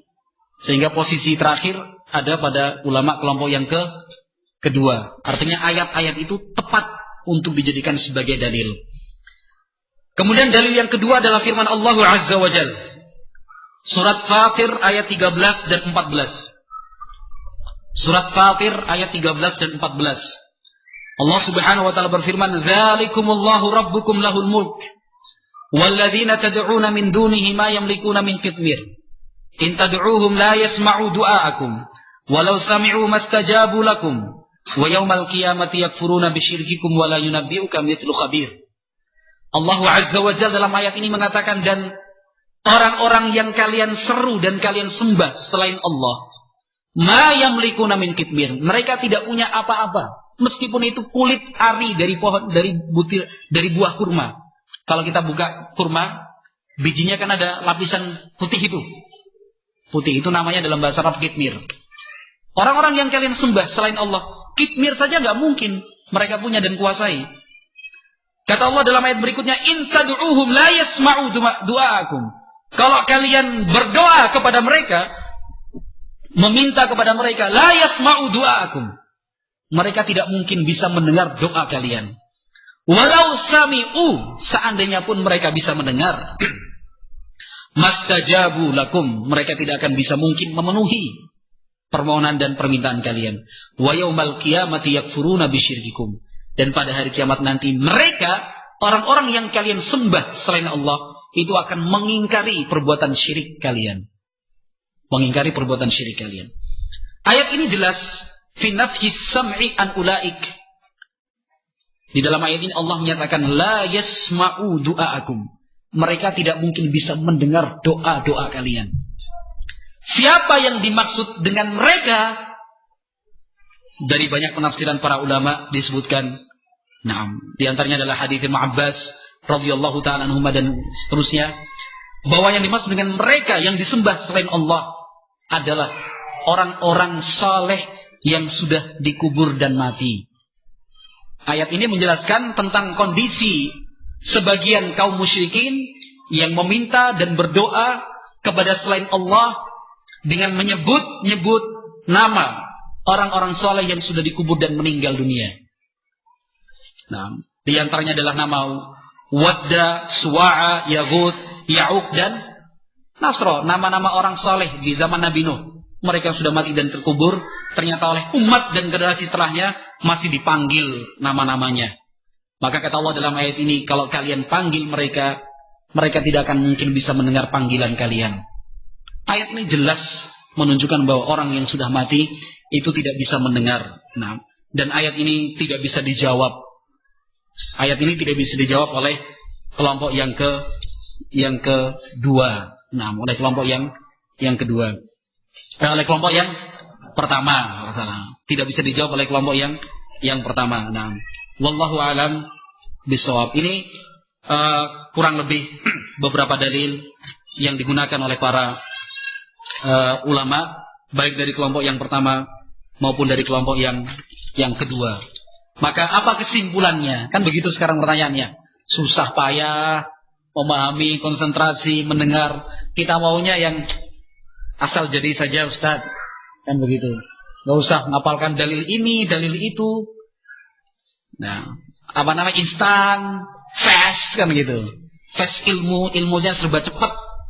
Ini sebenarnya sudah digambarkan para ulama sejak zaman dahulu. Para ulama zaman dahulu sudah mengatakan, dulu di zamannya Ibnul Jauzi, kurang lebih 700 tahun yang lalu, Ibnul Jauzi sudah menggambarkan kondisi umat Islam di dalam mencari dan menuntut ilmu. Semangatnya lemah.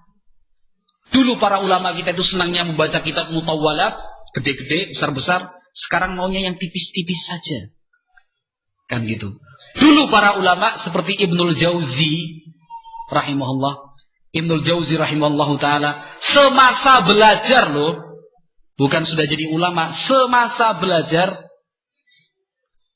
jumlah jilid buku yang dibaca berapa ratus? Berapa ratus?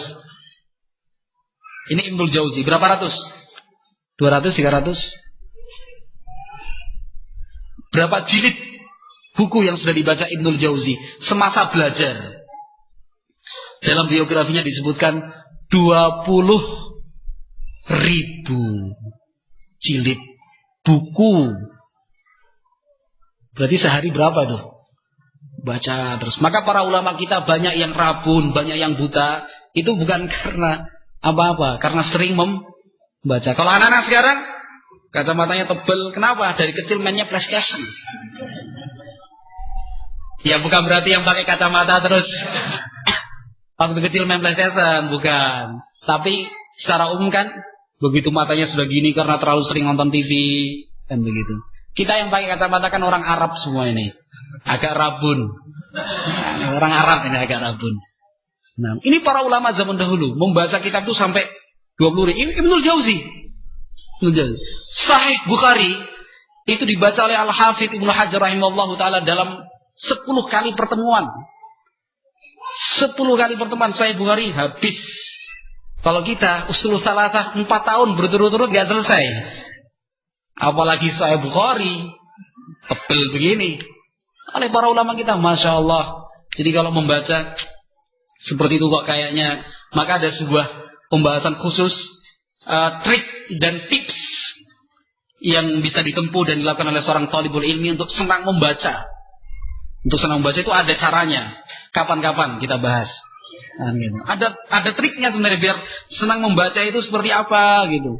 Senang koleksi buku, bukan cuma koleksi, tapi juga dibaca begitu, juga dibaca seperti itu. Tapi ya nggak apa-apa, untuk pertemuan kali ini kita sebutkan rinciannya, kesimpulannya. Wallahu a'lam bishawab. Maka kesimpulannya berdasarkan pemaparan tadi, nah, dalil-dalil dari Al-Quran dan Sunnah Nabi Muhammad alaihi salatu wassalam. Nah, dalil-dalil dari Al-Quran dan Sunnah Nabi Muhammad alaihi salatu wassalam. Nah, demikian juga pemaparan tadi. Nah, kata Al-Hafidz Ibnu Hajar rahimahullah dalam kitab Fathul Bari jilid 3 halaman 301, nah, mengomentari bab yang dibuat oleh Imam Bukhari, asyara ila tariqin min turuqil jam'i baina haditsai Ibnu Umar wa Aisyah bihamli hadits Ibnu Umar ala anna mukhatabata ahli al-kalib waqat waqt al-mas'alah wa hina idzin kanat al-ruh qad u'idat ila al-jasad intaha. Jadi kesimpulannya bahwa orang yang sudah mati itu tidak bisa mendengar lagi. Orang yang sudah mati tidak bisa mendengar lagi. Adapun beberapa riwayat yang menunjukkan bahwa orang yang sudah mati masih bisa mendengar, itu adalah kasus-kasus yang dikecualikan saja. Nah, artinya kalau kita simpulkan orang mati apakah bisa mendengar? Tidak bisa mendengar. Kecuali ada dalil yang menunjukkan bahwa mereka yang sudah mati bisa mendengar lagi. Seperti apa? Dalam peristiwa Badar. Dalam peristiwa tersebut Allah Azza wa Jalla menjadikan mereka yang sudah mati, ruhnya dikembalikan lagi ke jasadnya sehingga mereka bisa mendengar apa yang diucapkan Nabi alaihi salatu wasallam. Demikian juga hadis tentang sama'ul mayyit qar'an ni'al al-musyayyi'in. Hadis yang menunjukkan bahwa orang yang sudah mati masih bisa mendengar suara sandal dan sepatu atau alas kaki orang-orang yang mengikuti proses pemakamannya. Nah, kalau hal-hal seperti ini dikecualikan. Tapi hukum asalnya bahwa orang yang mati sudah tidak bisa mendengar lagi. Nah, itu kesimpulannya. Orang yang sudah mati tidak bisa mendengar lagi kecuali beberapa kondisi yang diterangkan oleh dalil dari Al-Quran dan Sunnah Nabi Muhammad SAW. Kata Al-Imam Al-Munawi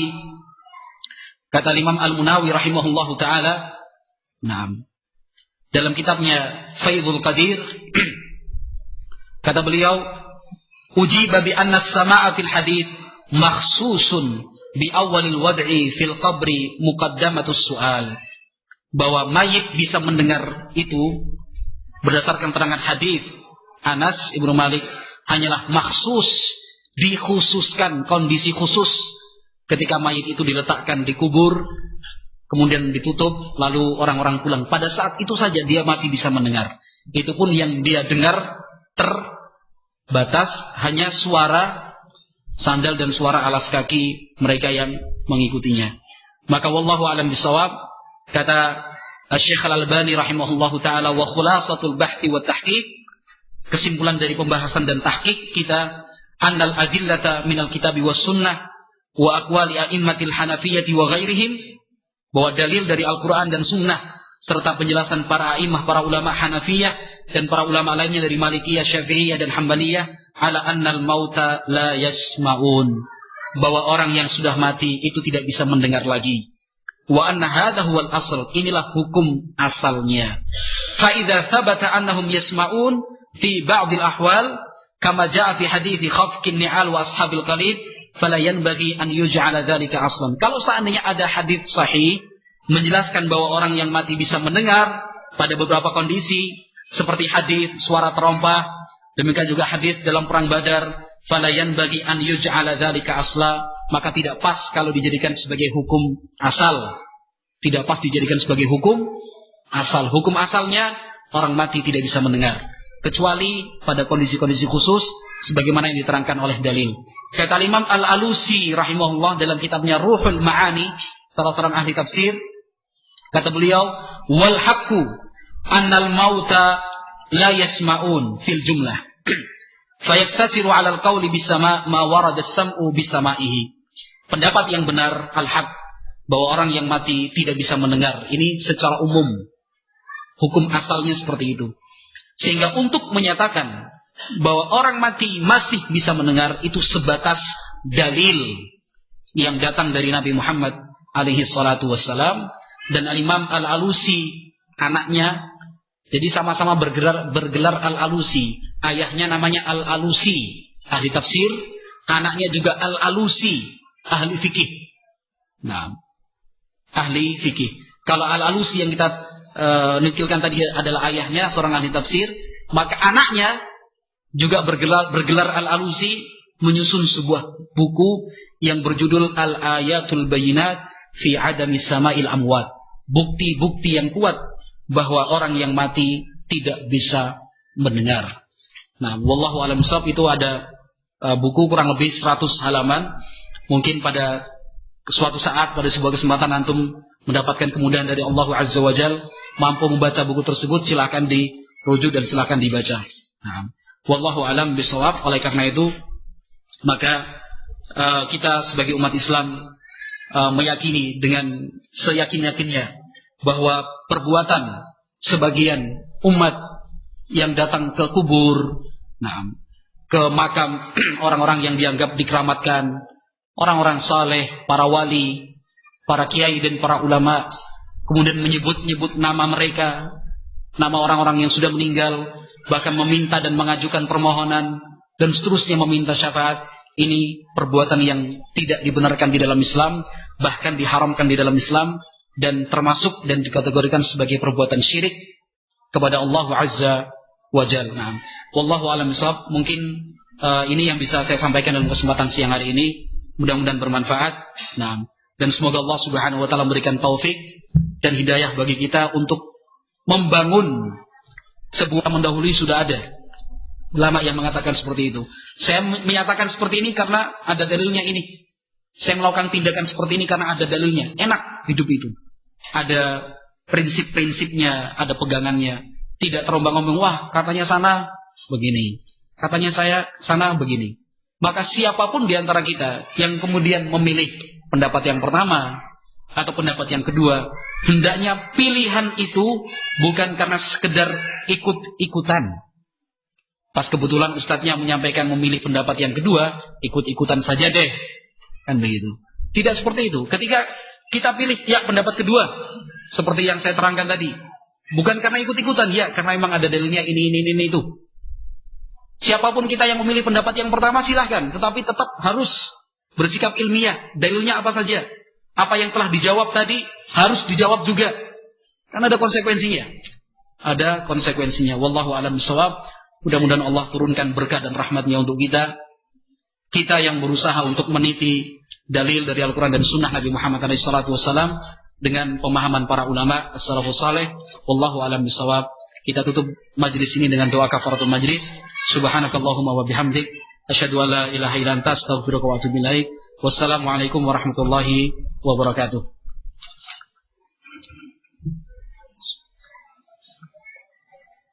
Muslim wal muslimat, yang dimuliakan Allah